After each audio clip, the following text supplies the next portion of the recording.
Quinine న్యూస్కు స్వాగతం. కామారెడ్డి జిల్లా గాంధారి మండలంలో బక్రీద్ పండుగ సందర్భంగా ముస్లిం సోదరులు అంతా కలిసి నమాజ్ చేయడానికి గుట్టకు వెళ్లి ఈదుల్ అజర్ నమాజ్ని చేయడం జరిగింది. నమాజ్ అయిన తర్వాత ఒకరినొకరు అలేబలే తీసుకున్నారు. ఈ కార్యక్రమంలో ముస్లిం మత పెద్దలు పాల్గొన్నారు.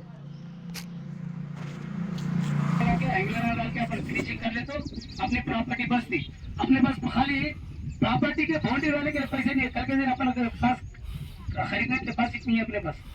अगर अभी नहीं संभालेंगे आगे आगे चल के अपने नस्ल के लिए कुछ बचेंगे नहीं।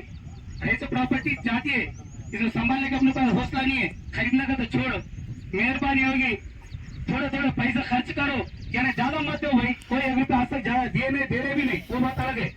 अपन जो कमेटी के जानिब से मुखर्रर करेंगे, जुम्मा में बैठ कर बात करेंगे। अभी 2-3 महीने तक तो सबका अटैक रहता है इंशाल्लाह। 2-3 महीने बाद बैठेंगे, आप लोग पैसे जितने बोलेंगे तो आप लोग 2,000-3,000 घर को बोलेंगे ईदिया का सेपरेट चंदा खबर जितने आप लोग बाकी देंगे वो जितना। ఎప్పటికప్పుడు వార్తలను వీక్షించేందుకు Q9 న్యూస్ ని సబ్స్క్రైబ్ చేసుకోండి, లైక్ చేయండి, షేర్ చేయండి. విలువైన సమాచారాన్ని ముందుగా మీరే తెలుసుకునేందుకు బెల్ బటన్ ని క్లిక్ చేయండి.